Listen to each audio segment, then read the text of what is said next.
Bing! And we're live on the Metal Lab tonight. It's episode 27, the first day of the new format. So let's start by introducing who we have on the show today. We have Tom joining us once again. We have Hello, Mike. everybody. Hello. And we have Jordan, back from a small hiatus.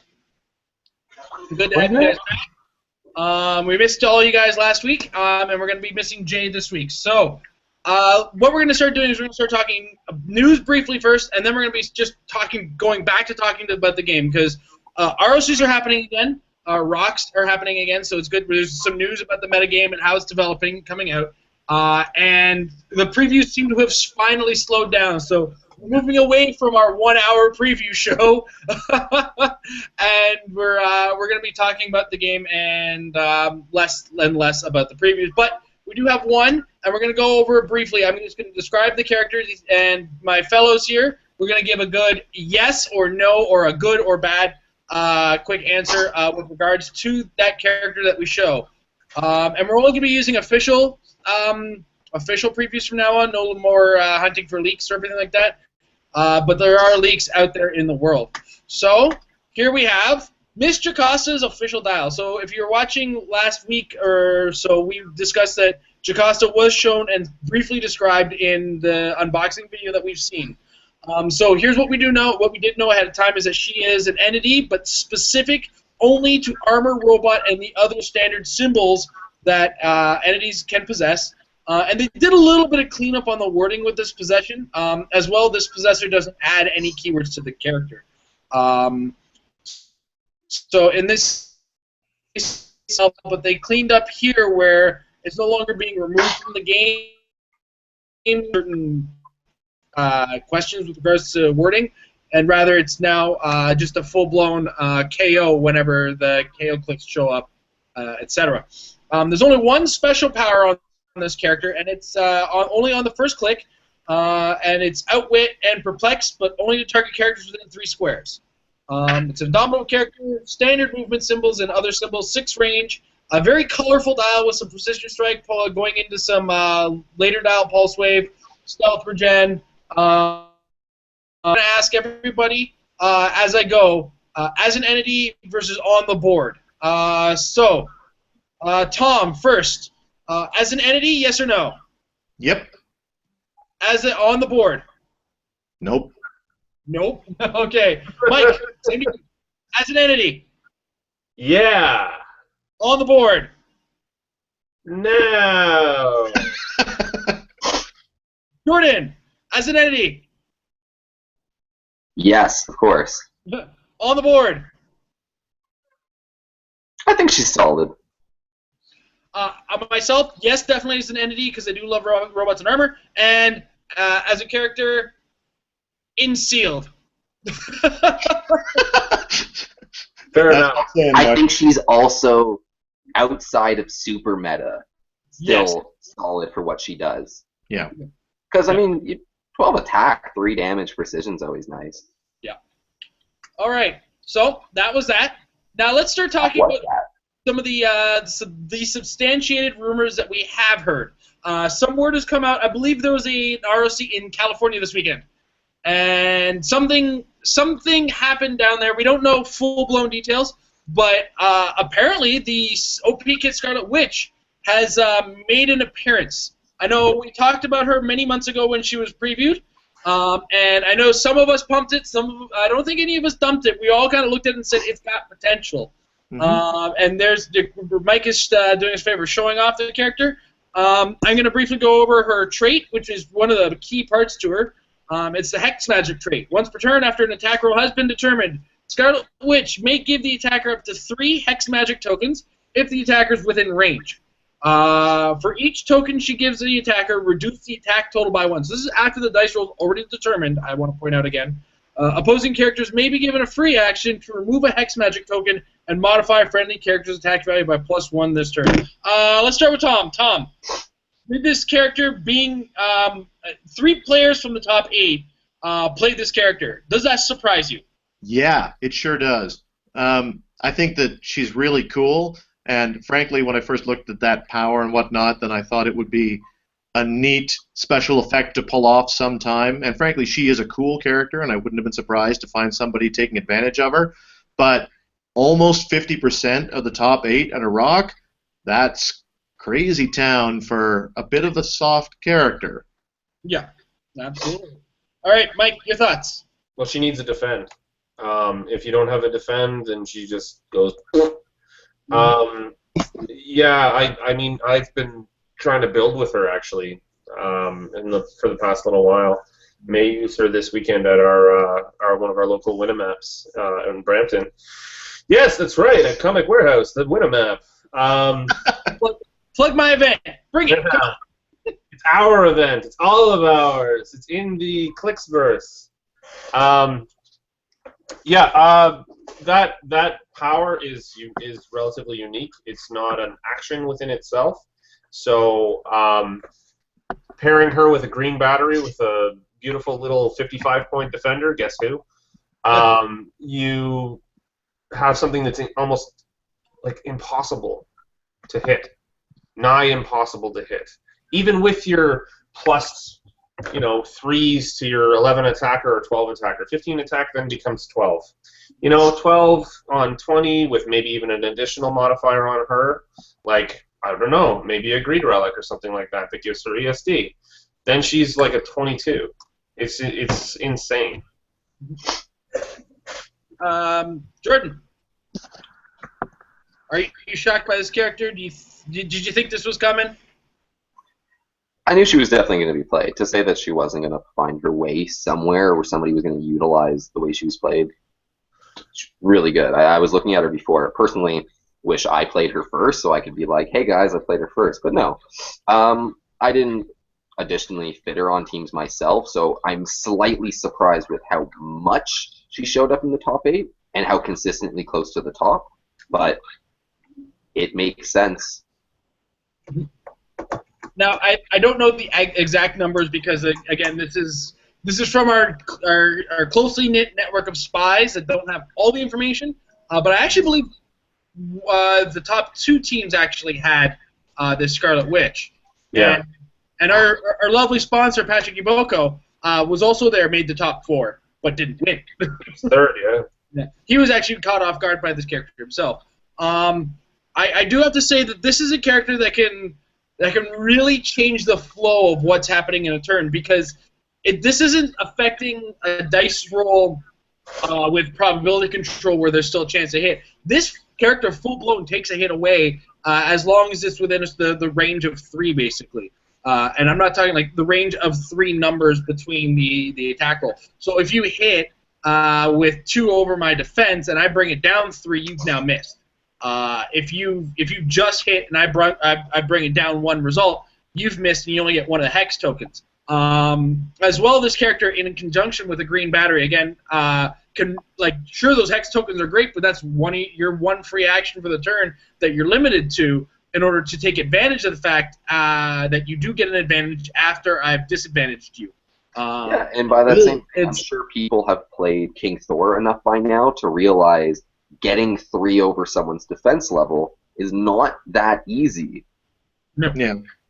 Well, especially not with everybody maximizing their defenses as they are. I mean, all numbers are maximized in the context of a competitive game, and it kind of achieves a new balance again between the epically high attacks and the epically high defenses. So exceeding by 3 is really hard when everybody is maximizing their numbers like that.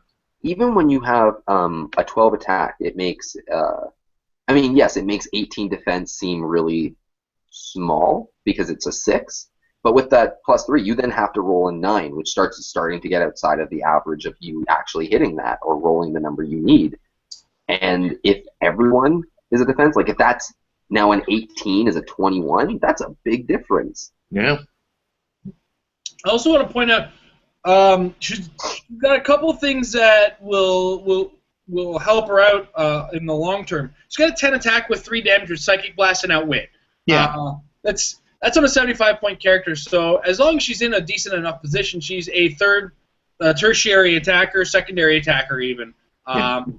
As well, she's got the Brotherhood of Mutants team ability. What that means is if you just kind of splash her into your team, she doesn't really factor as an action limitation either because her move actions don't count towards her action total.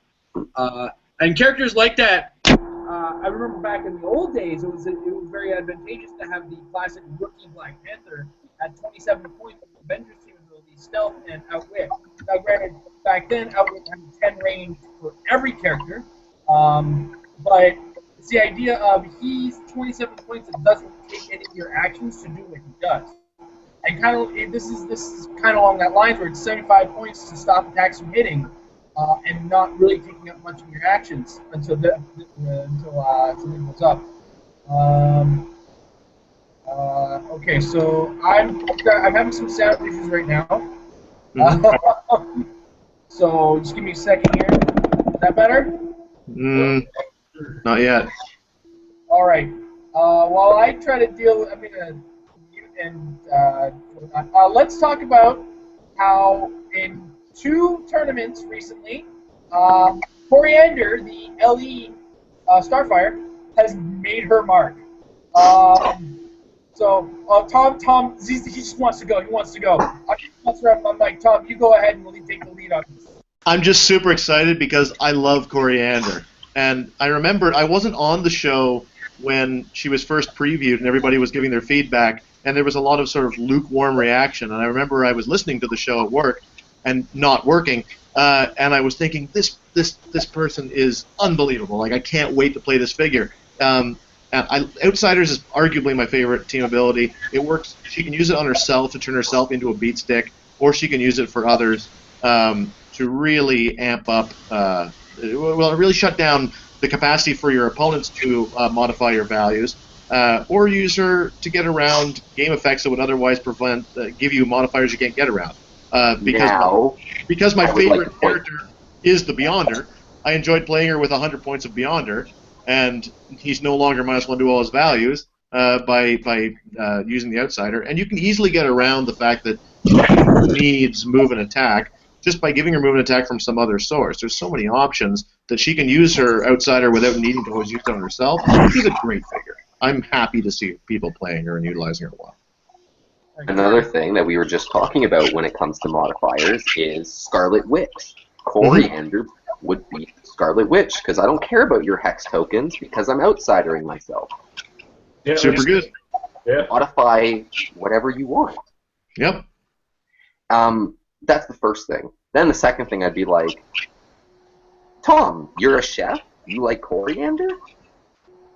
Ba-dum-tsh. Yeah, that's also an option. Puns are always a good strategic option. But yeah, I really like her. I would like to point out I liked her back in the day before she became meta. You're a hipster that way. You should not like her now. Yeah, like I'm a hipster like that. I liked her before she became like no. Now I don't like her. She's got a nice deep dial for her points too. Love her. I think she's really solid. 110 points. Yeah. Or like Actually, 100 even. 100 even. Yeah, she's 100 of those.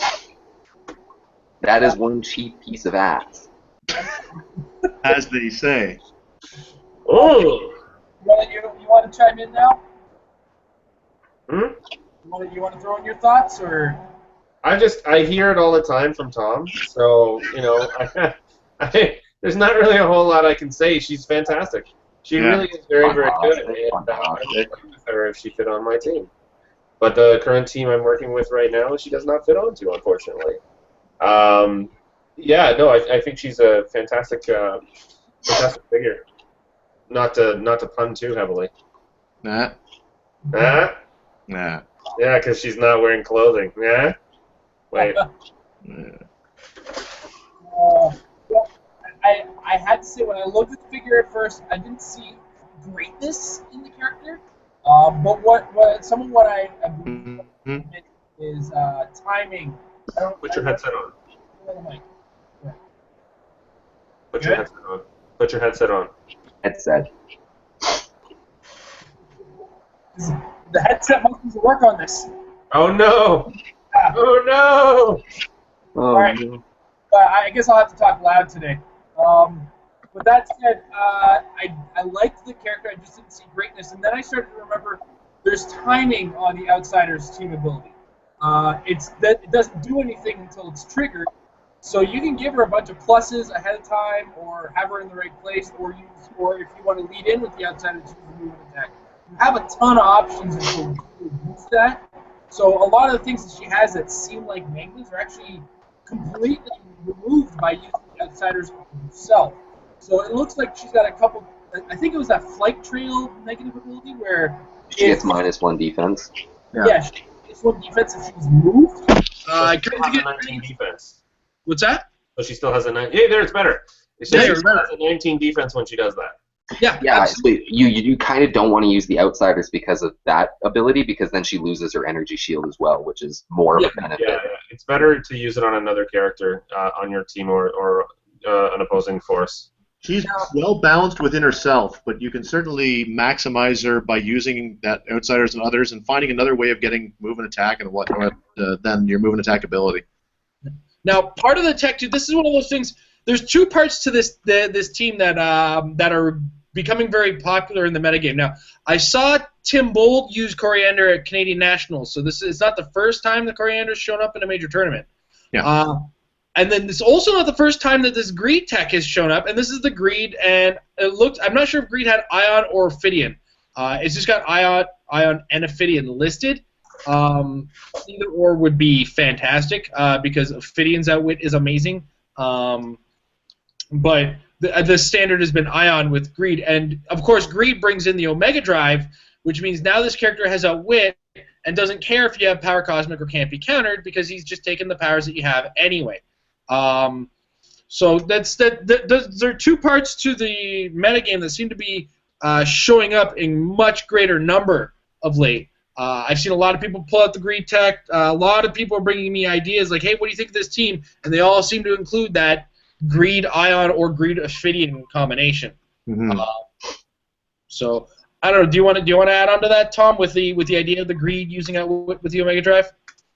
It's super good. It's if you can stretch out his range a bit, or her range. Greed's a guy, right? Yep. Yeah. Okay. Yeah. Look at the figure. He's totally a dude. Yeah. If you can stretch out the range a bit, then you've got a lot of options there. I mean, the Omega Drive is an awesome little relic. It's just in this game, it is hard to justify using a relic in favor of using a resource. And so as soon as Greed comes out, he gives you the option to pull in any other relic. And that is one of the ones that really stands out, especially with this. There's being as many characters that either have stop clicks or the click-by-click type clicks, or have some protection from outwit that can, whether it be Power Cosmic, Quintessence, or another source of that you can get around using the Greed. It's a fairly natural combination, and Greed is cheap. That's the other great thing about it, is that he's bringing that on for. He's either the cheapest or one of the cheapest of the sins, effective in and of himself, and you can do the whole Omega Drive thing and still have well more than 2/3 of your build to work with. So it's 70 points with the Omega Drive. Yeah. Like, that in itself is incredible, right? Yeah. And then there's the flexibility to use another relic if you really, really want to, depending on your comp, right? Mm-hmm. But yeah, Omega Drive, Greed, and then giving the Greed relic to someone else, like I'm not going to mention, but there's a whole bunch of ideas surrounding that. I mean, it's breaking the relic rule in and of itself. It's pretty awesome. Yeah. Well, I was explaining to Jason, while I like that specific idea and the way that's come out, but with ID cards, if you play Head Pool, character we were just mentioning, or Greed, you can play a resource, relics, ID cards, entities, all on the same team. Oh, and word bubbles with Head Pool for well under 300 points. That's true. And That's stupid. At about minute 42 of your game, then it'll be the 3rd turn, and you'll all have finished reading, and you'll warm up your dice for a roll-off. But no, you're right. That's absurd. But that is legal. The fact that is legal scares me. Like, how much more do you want us to actually put on a team that has nothing to do with the figures on the game? They seemed for a slight amount of time where they were like, hey, we want this game to be more board stuff. And that was right after Entities, where they were kind of like, now we have way too much off board, and they kind of gave us like resources that didn't really work. But now they're giving it ID cards. Like they totally took 2 steps back and then 8,000 steps forward in the direction of putting more out of game stuff on the teams. Yep. What's next? Do we get another thing? Now that we're talking about that other thing, I'm looking at these 2 tournaments that Easton won, and included on his team is an ID card. As a matter of fact, I believe it was a triathlon ID card. Well, come on, that dude. One of them had a triathlon ID card. I just realized I don't think the ID cards were legal for one of them except for the con ones. But in the top 16, there were 3 players using the ID cards. So apparently these things are a thing. Oh, without a doubt. Or at least for the time being, until people realize, like Entities, you don't need 6 of them on your team, or you don't have to put them on.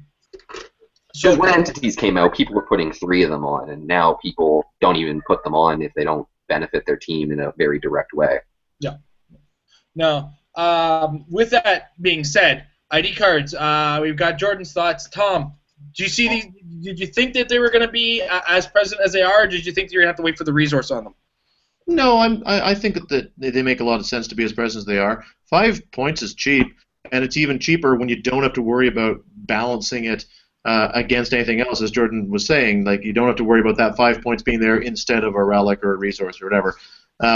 And it's well worth it to be able to bring in the option of completely changing up a strategy, because as we've all pointed out on the show at some point or other, there's always that one team that you go up against and that you're just not ready for. And the ID cards give the opportunity to bring in a character who maybe is better prepared for it. I'm really waiting. I don't know whether, well, right now I can think of a couple different ways of using ID cards to get Pulse Wave, but certain effects and powers you almost need Pulse Wave for. But if you don't want to build a team that's focused around Pulse Wave, then use an ID card that brings in that Nova that's got it, or somebody. It's only an example, and there are many examples with it. Triathlon obviously is great for Charge Flurry, a fair amount of damage output, and if you've got a very defensively oriented team that's focused around in-cap or mind control or what have you, trying to do things that are mostly stalling and shutting people down, but you gain that one chance to hit hard, and all it takes is 5 points to take advantage of it.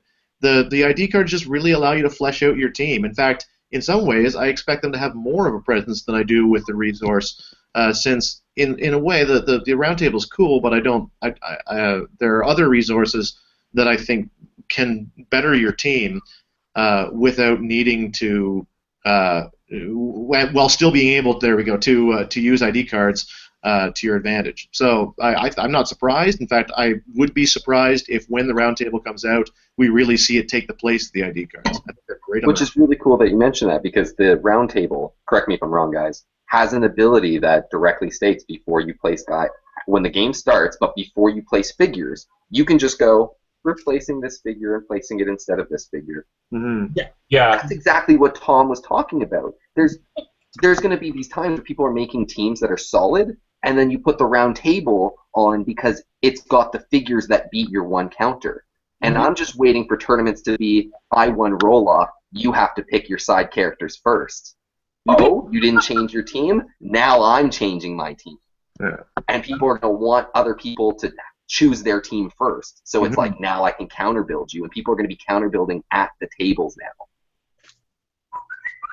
Yeah, that's really cool, but as Tom also said, some resources, like there are other resources that improve your team overall as well with modifiers that could be better given certain situations.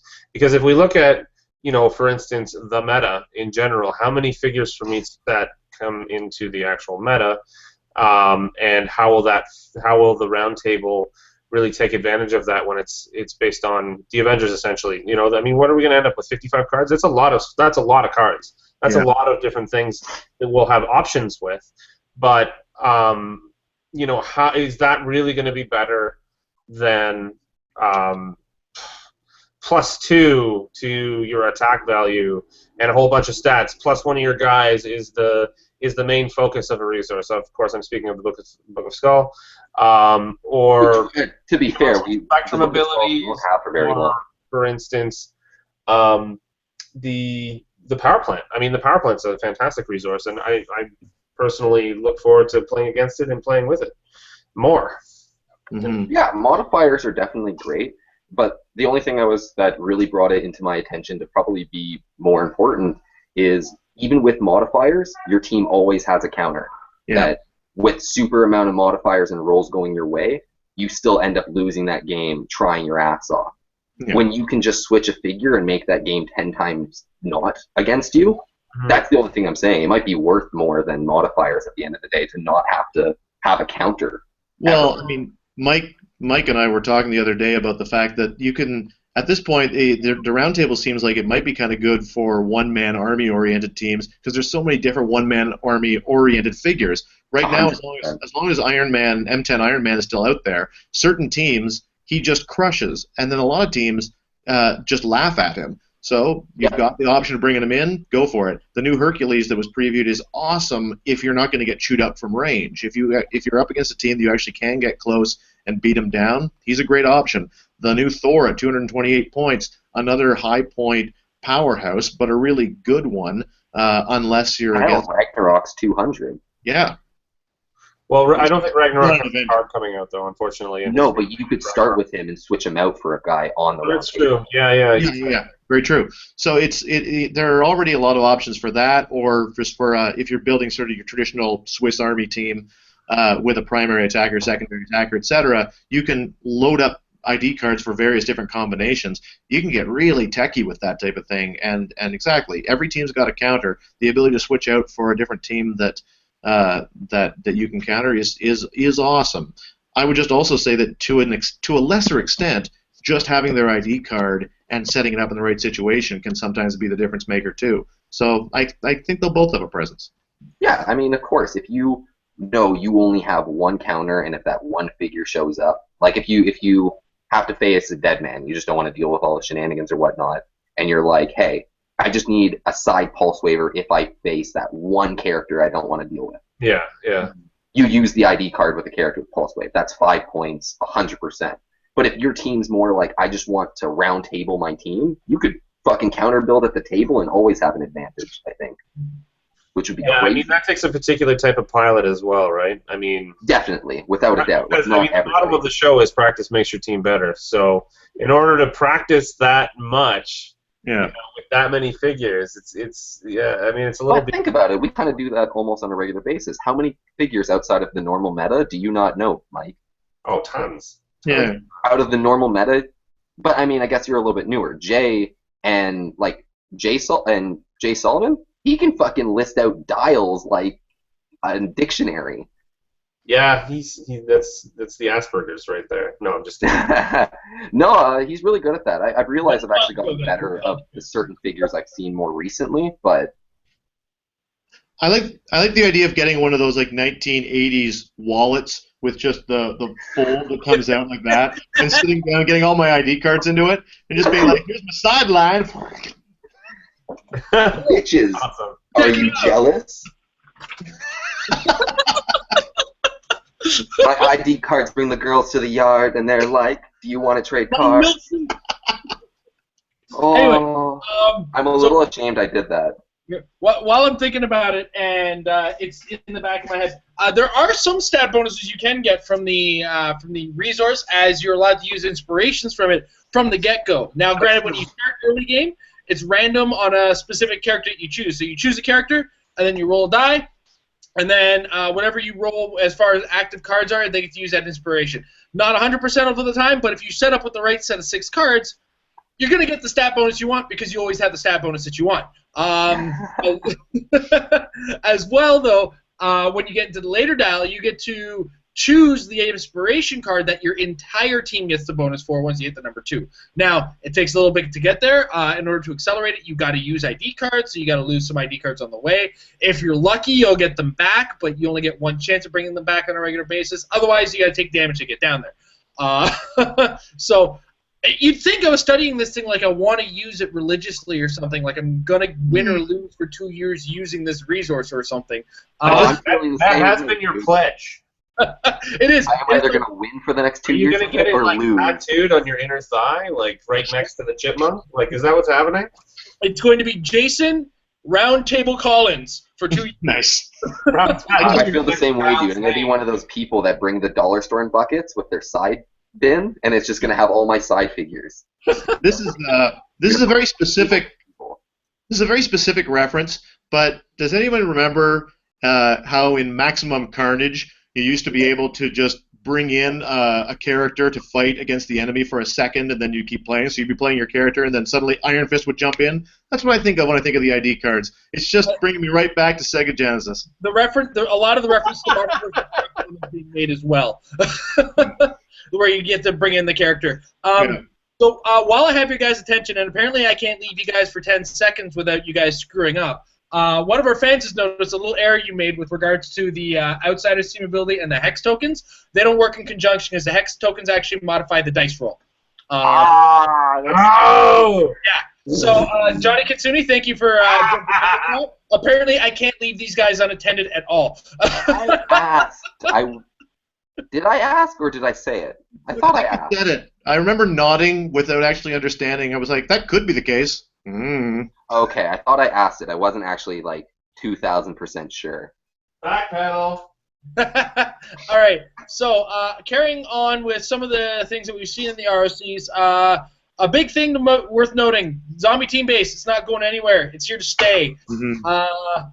Do you think there's enough counters out there for it? Do you think is it something you consider now when building a team? Tom, let's start with you. Well, easy for me to answer that question, considering I don't have any zombies, and I don't even think I have a base. So is it something I consider? No. But is it something I consider going against? Yeah. I learned that the hard way at Nationals. I barely made it into day 2 as it was because of the extreme trouncing I got by a zombie team base in the first day.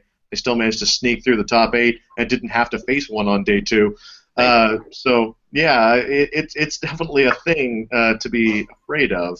That being said, I don't think it's monumentally better than a lot of the other builds. In fact, I'm almost amazed at how well balanced this one little thing unto itself is with a lot of what else is out there. It's very competitive. It's very usable. I personally don't like team bases and the way they function, so I doubt even if I had the zombies whether I consider playing it. But you got to be aware of it. All right. Yourself? Do you? Zombie team base? Yeah. Are you thinking about it when you build? Are you afraid of it? Considering it? Of course, yeah. I mean, it's a big, nasty team base. I mean, when I was learning to play, I was playing against Drake all the time, and his main meta attack force was the New Mutants team base, and I got my butt whooped many a time. So when I see something that is of those dimensions, with that many powerful characters on it, yes, I'm concerned, but I've played against it enough to know that I can kill it. And several times, in fact. So, I mean, it's not something it's not the boogeyman, you know? It really is. The Scarlet Witch, that's scarier. I think it's scarier. Jordan? I'm personally more scared of just zombie Super Skrull, but to not plan for it is stupid. That zombie team base will ruin your day if you don't have a mind to face it. I know personally, ever since team bases have come out, even after the nerf, I've looked at my team and said, wait, how am I going to do against a team base? And immediately check. If I can't think to myself of all the situations where I can always either beat the team base or at least go to town and play a hell of a match with it, I'll take a close game against a team base, but I won't accept oh my god, I'm going to get trounced team. It's not the most mobile of the team bases. I mean, all team bases are fairly mobile, but you can kind of outrun it. Not that I really advocate for running, but if people pop off zombies and you can take off the characters they popped off, get ahead in points, and then play a defensive game, it is the type of team base you can play that defensive game against and still have a chance. But it's nasty. It's basically, it turns a 300-point game into a 600-point game in a hurry for them. Now, with regards to Scarlet Witch, I want to ask you guys, because I didn't get a chance to ask it while I was getting distracted with other things. Hmm? Are you considering, when you're building your team now, adding a number of attackers to your build? Because her ability can only be triggered once per turn. Yep. And the idea exists that if you have more than one character who can bring the hurt, or maximize the amount of hurt and the number of attacks, you kind of make them choose when they're going to actually use that ability. Is that something you're taking into consideration as well with regards to this, Tom? Yeah, in fact, it's not even just because of her. I just find that in general, it takes a lot of balls to play essentially a one-man army or an extreme high-point tent pole with a fair number of characters that can be set up to assassinate them. And Scarlet Witch is another one. Like Scarlet Witch, unless I'm wrong, her trait still, if she is within the range of a pulse wave, she cannot activate her trait, right? That's right. Yeah. So, as with most things, pulse wave counters it. And so, if I'm going to be playing a team that isn't several attackers, I would rather be playing a team that has fewer attackers that all have pulse wave, and ideally have the ability to slingshot their way across the board to get the pulse wave I need against the target I want, which in that case would be her. She gets a big red X on her on the other side of the board behind a barrier, I assume, trying to help out the rest of her team, or being played aggressively, whatever the case may be. If I'm either playing a lot of attackers and just accepting that one of the attacks is gonna get flushed, or playing fewer attackers with an emphasis on extreme swing and pulse wave to try to deal with that particular problem. Mike, how are you getting around Scarlet Witch? What's that? Sorry. How are you planning on getting around Scarlet Witch? I'm not planning on playing with her. Still have to deal against one if you match up with one. No, it's true. But I think Gotcha. they kind of counter each other fairly well in that scenario. It You becomes just miss everything, and then it goes to a roll-off. Yeah, it's basically a stalemate at that point. I mean, it comes down to who you're pairing her with and what kind of mechanics you're going to use. I would probably use passive damage to get past it, Poison, etc. etc. That was my answer. I was just going to say poison. I was like, who needs to attack her? What? What's this attacking thing you talk about? Or see, secondly, I want to ask, does it affect flurry on both attacks? Just one. It's one There you individual. Yep. I was also thinking that too. Flurry and poison. Yep. Bring your triathlons. Hey, flurry and poison are very prominent in the meta. I think it's almost dangerous to say that she's not going to get killed. Like, you really have to play with her properly because she'll. Yeah. I mean, with all the poison nowadays, she's got no reducers. Am I wrong? Until you slap an entity on her, but yeah. Yeah, and she doesn't even. She has like 50-50 mystics even, because it's when she takes damage and it's a defense power. So when she takes damage, roll a d6 on a result of 4 to 6, deal the attacker 1 unavoidable damage. So it's only mystics on a 50-50. Poison would still trigger that because they're not an attacker.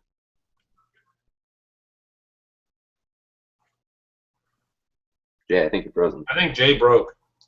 Okay, well, I don't think you guys want to answer that. Hold that face. I stalled. You You guys stalled. You stalled. You guys were all stalled on my screen for a second there. Did I just lose That was connection? you. Or?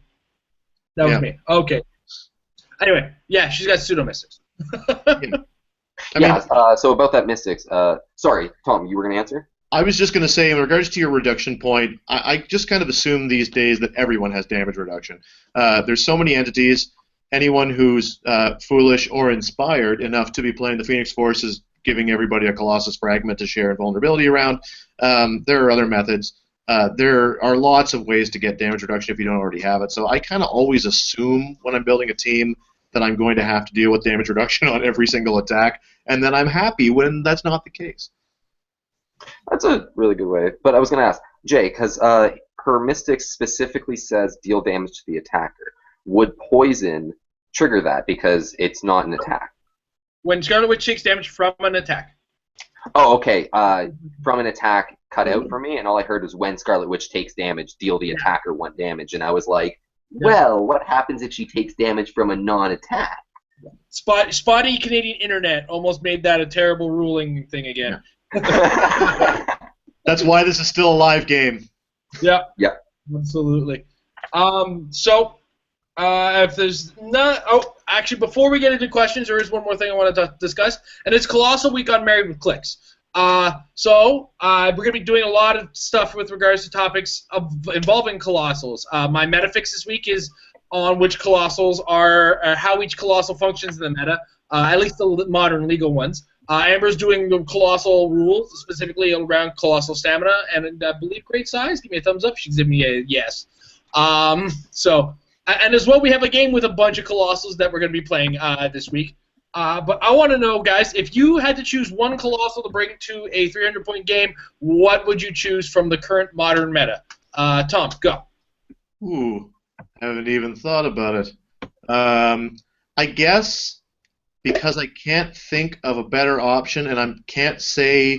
I'm assuming that I can't say the Miss Marvel that can become Colossal, unless I can. No. Huh? That's a Colossal. It's not a colossally big figure, but as a character who gets Colossal, I'll give you that. I'll take her anytime. 66 points for the possibility of being a Colossal or not. She's so effective. She's so awesome. Then absolutely, I think she's the most viable thing that can be Colossal on the board, although that's a bit of a I actually, myself and Amber, we filmed the game earlier this week. I was playing Inhumans, and Amber was using her team from Nationals, and that Ms. Marvel was amazing. Yeah, Mike. Best deal possibly in here. I'm pointing at my favorite Colossal. Oh, the big one-eyed monster. Yes. And you've got a Shumagarath back there. How about that? I set that. No, I didn't set that up. Yeah, Shuma's pretty awesome. I don't think he's very viable for metagame or anything like that. But I played a 1,000-point game with him at 600 and a bunch of the 7 Deadly Sins, like 3 of them, and it was so much fun. It's just such an entertaining and daunting character to face for the opponents, of course. Absolutely. Jordan? Colossal-wise, I was always a big fan of Starro, but that's from my time. Modern meta. Modern meta, am I excluded to strictly Colossals or Giants as well? Colossals. Okay. Colossal. I'm going to have to go with that Ant-Man still. Yep. Oh no, he's golden Chaos War. Damn. Well, you know what? Screw you, Jason. Golden is just as good as modern. Just ask Jake Williams. Not the question. What is Jake Williams winning gold?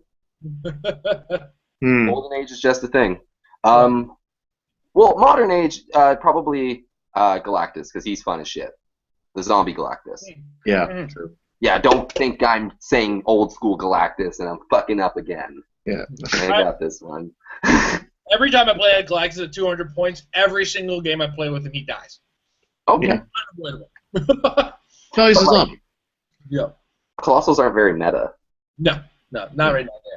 Well, go ahead, Jason. Yeah, there's a couple that kind of fit in, and myself, I'm going to take the Alpha Class Sentinel. Yeah.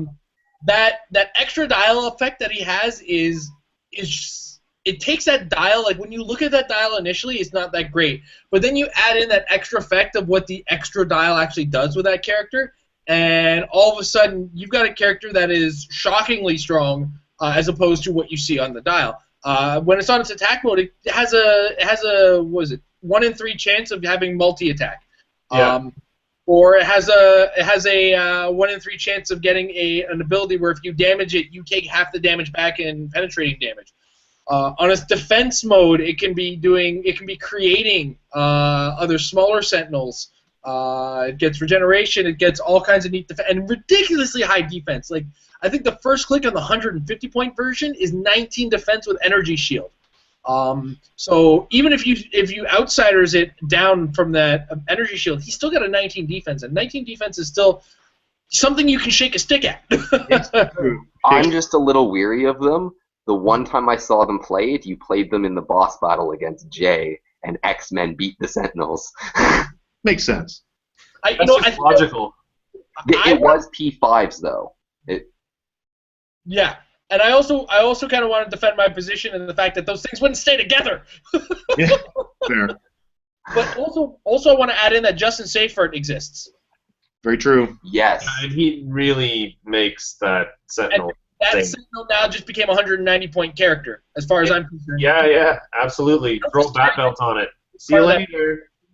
I would also say that if my Miss Marvel thing could be considered a bit of a cheat, the Skull ship is the other absurd thing. Well, I thought that was off limits because we all know that's outrageous. No, yeah, it's not right. Like that is a 400-point figure. There's just a misprint.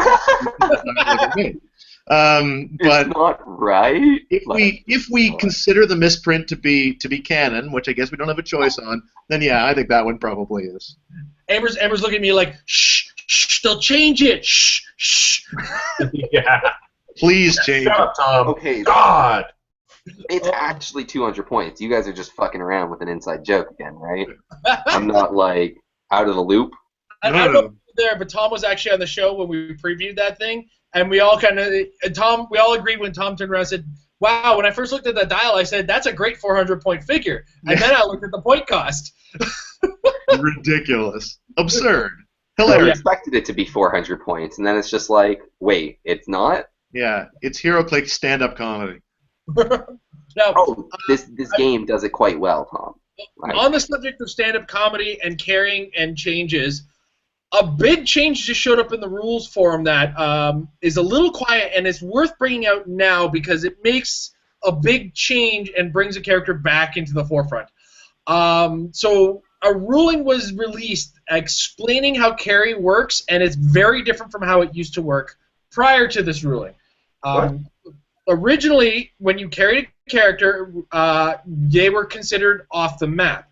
Now they're considered on the map, just not occupying a square. And also what they did was they took down all the previous rulings where if you were to carry characters against Highfather, you would break the pact. Boy. Meaning now, based on that ruling, when you carry characters, they're still on the map, and you're no longer breaking the pact from carrying your team, which means you've got to do it the hard way again and hit them with one of your characters.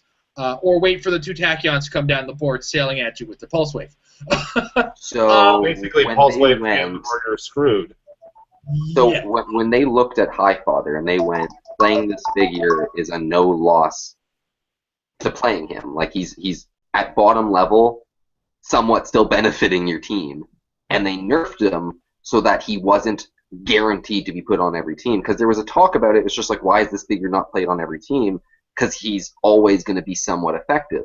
He's good for what he is. He's somewhat cheap, and he stops a whole number of teams just in their tracks. And when you can do that, it's a no-loss play, and they decided we can't have a no-loss play character in the meta, or in the game at all, because then the game becomes stale. Why revoke a rule that was put in to stop the meta from going stale? Actually, what the original re-ruling or errata was supposed to do was stop it from completely stopping a one-man army. Because originally what would happen is you'd put Highfather, and if it's a one-man army, it's a roll. Yeah. So otherwise, what they did was they said, okay, well now it's going to be when you only have one, like when that character is the only one on your team, then yeah, the pact is broken. And then they looked at it and said, oh, wait a second, but that we set it as the only character on the map, and well, when we carry, characters are off the map. Now, this change to carry could also affect, because the ruling is now no longer up there anymore. We could see the end of the KC Flash Turtle strategy, where carrying Turtle benefits your team, and now Turtle is just there, and you have to deal with them regardless. It's true. Yep. So this was worth bringing to the forefront now. Absolutely. Because people shouldn't be getting caught off guard by this. This is a ruling that's very important. And there's a lot of other things that are starting to show up that make us feel like there's going to be some tweaks to the rulebook coming up that we were expecting at the Avengers starter set. And then we could be seeing at the next starter set, but I believe when it comes to starter sets, it's usually more popular things like movies and stuff like that.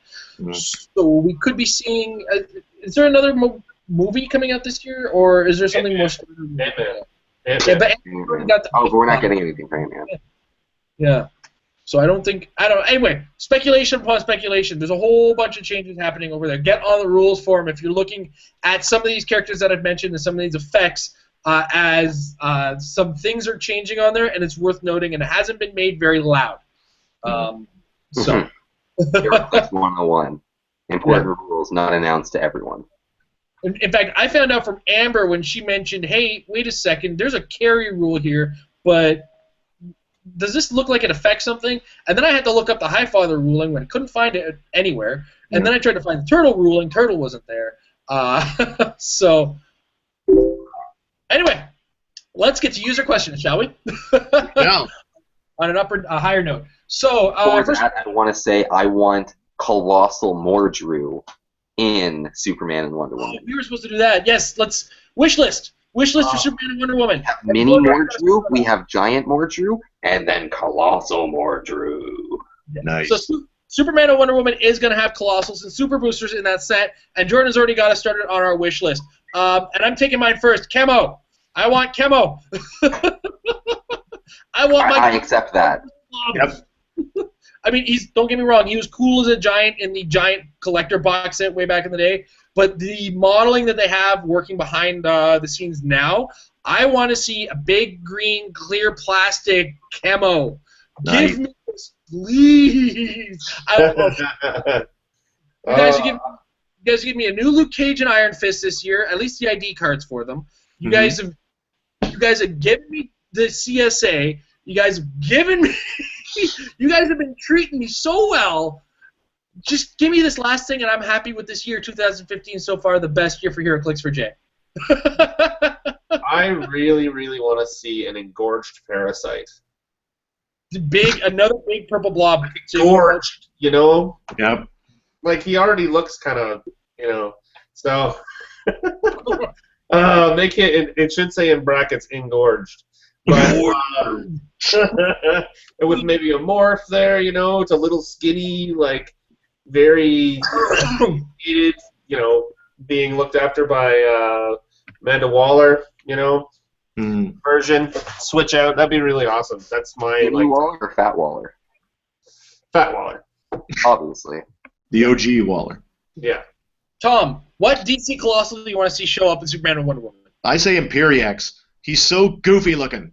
Super goofy, and frankly, the one that we got in the Superman set is a sad testament to a truly gargantuan, really ridiculous looking Colossal. Imperiex he's so huge. How is he not a Colossal? I like the black and gold. Yeah. Yeah. All right. So now for realsies this time, we're gonna go to the user questions. Oh, I have one more. Oh, one more. all right. One per person. I want to see Gog. Dog. Gog. You mean like the punk band? Travels through time and kills Superman many, many times in alternate realities. And should get in line because enough people. Time. Kill Superman. Get in line. So have we. And this is my internet again? I think so. Yeah. I can see Tom and I can see Mike, and we're all still here, guys. Yeah. Hi, guys. Hey, guys. Oh, somewhere out there. When we come back, we are going to go to the questions. Hey, how about that? I'm back and we're doing questions now. All right. All right. We get lost without you, Jason. First one we have is from Obi-Wan Chris. I would like to know each of you guys' favorite figure, meta, non-meta, favorite. Holy smokes.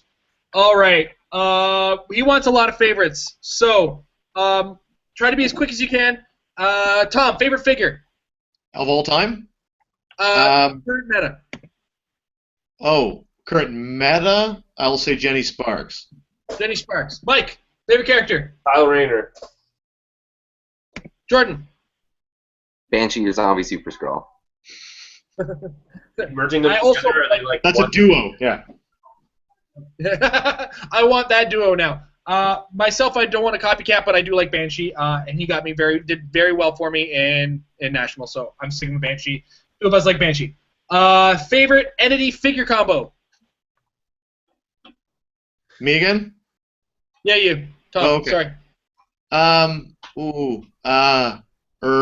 Can you come back to me? Michael. Jocasta, Scarlet Spider. Just out of nowhere. All right, awesome. Jordan. Hope Summers, Butcher, X-23 duo. Yikes. My real one is Ophidian and Kyle Rayner. Okay. Gideon Kyle Rayner. Tom. I'm going to say the 120-point Loki from Avengers Assembled and Ion. Get some TK and Outwit with your Perplex, and a third opportunity to roll off. I'll TK you. Now, Really, Tom? That's your favorite? I love that Loki so much. Super shape change and super senses and impervious, +1 to his D, Outwit and Perplex and TK. That's a pretty tidy package. Nice package. I got to be the cheap out and say I still can't bring myself to use entities. I've tried and I just can't happen. So I'm going to cheap out and say Parallax Green Arrow, even though he did me no good in. Oh my God! How did I not say that one? All right, Tom. This is like 1,000 questions. So Okay. favorite set. Favorite set of all time? All Incredible time. Hulk. High five. There we go. Mike, favorite set. My history is very limited, but I really enjoyed Trinity War. Jordan. Wolverine and the X-Men. Amazing Spider-Man. Favorite map. Tom. The prison. Mike. What's the one that's pink with all the hindering that makes your mind control crazy? Black Mercy Gardens. Black Mercy Garden. Jordan. Apocalypse Indoor. Krakoa.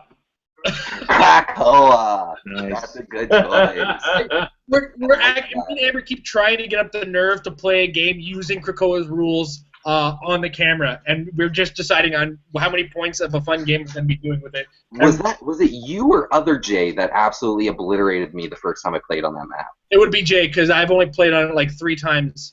I do I love will that never map. forget that. I remember actually watching a video of watching that map beat the crap out of somebody, and I felt That is ruthless. all right. So Now- ruthless. Now he wants us to throw together a team using the new Jocasta at full. Okay, we're not going to build the whole team. Sorry, Obi-Wan. We got 4 guys here. Oh, hold on. I got a quick one. Iron Man, Jocasta as an entity, green power battery. Nice. 300 All right. points. But let's just go with the character you would most enjoy or would like to put Jocasta on. So Tom, let's start with you. I guess all the Sentinels are the wrong size, aren't they? Yeah, they're all colossal. In that case, I would also say M10 Iron Man. Yeah. All right, Mike. Who needs running shot? I'm not sure. It's really tough because it has to be armor or robot. I will stick with Scarlet Spider. he's holding on to a Scarlet Spider.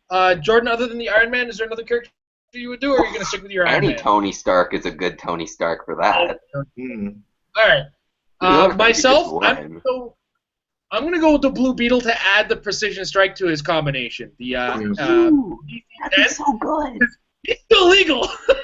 Is it I really? can't believe I didn't think of that. I played the Blue Beetle like 2 weeks ago. DC-10 Blue Beetle. I don't think I'm going to get much bonuses as far as stats in the first click, but the addition of Precision Strike to his Psychic Blast would be pretty bloody fantastic. Yeah. And that protected. Also, I would also say Ragnarok to add that Precision Strike to his Energy Explosion and his huge output. Yeah. Oh, yeah, Ragnarok with Jocasta and Justin Saber, yo. Got Right. that shit. This question. Oh, wait, hold on. He wanted us to throw in a team with Jocasta not on the entity. Sorry, we just not that kind of thing. Wait, a team that has Jocasta as a standalone character? Yeah, but you still want to possess with her because it needs to be a robot or armor. Let's move on to the next question. Sorry, Obi-Wan, we just time is kind I of have short right now. Korvac, Jocasta, Parallax on Jocasta. There we go. All right. But then you get an entity possessing an entity. I hate you right now so much I know, but you love it. because you got an entity who's possessing what's going to become an entity and is still possessing when they go away because Yep, they're not yep, KO'd. yep. And Jordan! Pretty. All right, next up, Chris Stockhouse. I've been playing around with Vibe, Ions, and the Sniper with the Green Lantern battery. Am I on to My something? kind of guy. Move on. Tom, Sorry, what? sorry. His combination here is Vibe with Ion and a Sniper coming from the Green Lantern battery. Is he on to something, or should he move on? Tom, what do you think? I think it's a very good starting point. I mean, it's the Ion part is helpful, but I'm not seeing how it's that helpful. The sniper rifle on Vibe already is great. It's great for shutting people down. I'd almost wonder whether, if the only idea is to keep him protected, whether you don't want to have somebody there throwing up some free barriers or something. If Ion is there for defensive purposes, but if I'm missing something, I mean, you can throw people forward. There's a lot of good to become with it. I don't know if Ion's optimal, but certainly the sniper rifle and Vibe speaks for itself. It's worth it. I think the only reason why he may have chosen Ion personally over, say, Ophidian, because that would give him the same outwit 10 range, is Ion with a green power battery. It's a green power battery, right? Also gives him the +1s. Oh, I didn't catch the green battery. Yeah, so I think he may have only chosen Ion because it gives him bonuses, and he's more looking for the +1. So Vibe is more of a suitable character for fighting, which I like a lot. I played Vibe randomly against Mike when we went to a tournament not too long ago, and I just pulled dollar figures out of the bin and had to play him because he's outrageously good. I think he's definitely onto something. You just gotta find somebody else who's going to be able to make multiple attacks, either suit into your style and throw on 2 more attackers, or maybe a support character and a monster. I would say that Tomar 2, just because I like him a lot, is a thing to look at, because you've got extreme range pulse wave, and Vibe can throw him forward with TK, so you've got basically an end-to-end pulse wave attacker to be able to quickly attack somebody, and then bring Vibe in there. Maybe get a second person with the catapult to then throw Vibe in and prevent an easy counterattack without needing to take double power actions. That could work. And if you added another Green Lantern, you still have Theme. Exactly, and they're all getting +1. Well, it's 19 defense, right? I mean, yeah. You're getting +1 to your defense from Ion. You'd go +1 defense, +1 movement, or range, depending. Yeah, but I mean, you could do it to the range, and then you've got an 11 on it right there with the 10 range. Is it worth 111 points? Probably. Yeah. Yeah, you can shut down figures. Like, I mean, how many teams have you seen that have say a swarm mentality, and they don't have willpower? If you're forcing them to take double power actions, they have to really think. And if they miss an attack, they're screwed. Yeah. They're fucking screwed because they charge you with a double power action, take damage, and deal nothing. Then they're double tokens sitting next to you. There's nothing more you can ask for. And with that setup with Tomar, you've still got room for an Abin Sur as well, right? Absolutely. But double prime. That's 2 primes. That's 2 primes. I was thinking the same thing. It was like, damn, Still, double prime. You can find a way to make it work. Yeah, not that combo, but a Green Lantern combo. I just want to point out do it with Guy Gardner. It would still be pretty good. The reason you keep coming up with Tomar 2 and Abin Sur is the exact reason why they're primes. Yeah, exactly. Makes sense. It happened with Alyosha Craven and the cheetah from Slosh. I was like, oh, these guys work well together. If I could do that! No, Jason, they work too well together. Yeah. Because she doesn't... Because she gets bonuses when she doesn't have action tokens, so being able to give her free moves outside of her own free move is like the most diabolical thing you can do. They were made to play together, and then they were like, no, we can't let that happen. It is diabolical. Look who was looking at it. Any tournament where people are like, you can play 2 primes. That's the only combo I want to play. Yeah. I want to play Squadron Supreme. No, I want to win. When we rule, like you play multiple primes, but you can also play copies of uniques tournament. And it was the day I decided I was going to use an animal themed team because that's the way I could get the most number of primes on a single team. And it was an animal team. The meanest team I've ever heard of. It was the animal team with the serpent as well. And I got butt stomped because Amber played 2 Emerald Enchantresses and 2 Bizarros. And now we know why they're all unique. It was like, I was thinking about going, but it was one of those tournaments where it was like, there's some really stupid stuff that can show up. Jason tells me Amber's team. That's why I'm not going. Yep. Double Doctor Strange. There's 300 points. Jeez. Oh. How many points was it? Like 600? Yeah, it was like 600 points. And what was worse is the team that won. The team that won was a Shi'ar team base. What a jerk! Team base OP. Nice. Team bases are strong. Well, nobody built strategy. They wanted to build with 2 of a figure or multiple figures that they couldn't normally do. I'm gonna play a team base. Well. Yeah, okay.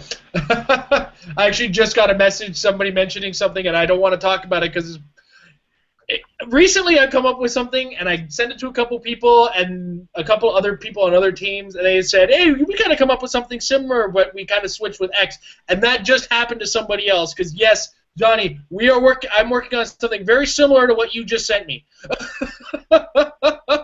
You get to feel my pain now, son. Yeah. But that's all we got for this week. Anybody want to add anything before we pop out? Tom? Nope, that's great. Thanks for having me. No problem. Mike? Practice makes your teams better. Don't go out with my line. My ID cards bring all the girls to the yards. My ID cards. What are all these girls doing here? Before we They're leave, taking away my ID cards. as we enter the end of May and we go into June, at the end of June, the ROC is running their states and provincial championships. Look to the HC Realms for where your state or provincial championship is. Provincial if you're in Canada, state if you're south of the border in the US of A. Up here in Territories. Canada, and specifically our little corner of Canada, Ontario, the event is being held on June 27th. At 4:01 games. Start time is, Mike? Start time is 10 a.m., I believe. Registration's at 9. All right. So 9 a.m. registration. Get there bright and early. That said, this weekend, myself and Amber are running a win-a-map where part of the prizing is first place gets free entry into that tournament. Mm-hmm. So that's the first tournament.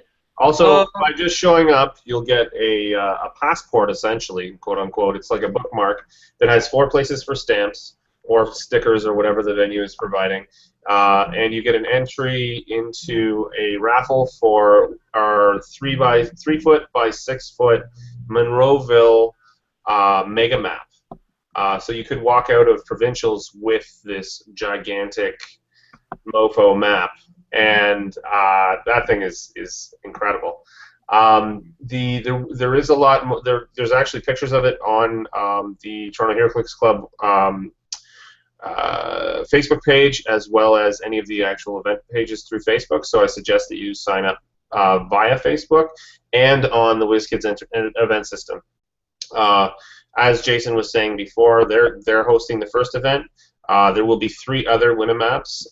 They're sequential, so there'll be one a week basically for the next 4 weeks, and then there's provincials at the end of that. So it's a nice big lead up to the main event. Lots of fun, lots of prizing, lots of points from TGC Player, which can be used to get into Worlds, or not Worlds, sorry, into Dragon Con, and then. They're good for 2 years, but if you have a certain number, you can also get merchandise via their website, which is really, really cool. There are going to be additional prizes to the normal, which would be ROC prizes in general. So ROC prizes, if you're not familiar, would be their beautiful maps. Actually, I will get one because it's sitting right here. And now that he's out of the room, don't forget also June 7th, Comic Book Addiction is running this event. June 13th, Conspiracy Comics in Hamilton is running this event. And June 21st, Wizards Cash is running this event. The Winamaps, of course, this is the last season's Winamap prize. This season, they're actually entering into Assassin's Alley, but you see it's a nice little vinyl covering, kind of like those playmats that they give away for Magic or Yu-Gi-Oh tournaments. Very nice, flimsy little material. It's very cool. ROC points are a great thing to have. You can order some stuff off a TCG player or get into the Big Rock event in October in Atlanta. So that said, we're really looking forward to that, seeing you guys in that. Hope to see you guys this weekend at Comic Warehouse. At what time is your Comic Warehouse? Comic Warehouse, 10 a.m. is registration. 11 a.m. is when we plan on starting, assuming I can yell at you guys fast enough to get that thing rolling right away. As, of course, I have to do my pre-game speeches and rulings announcements, such as the carry rule, which I'll have to explain while we're there.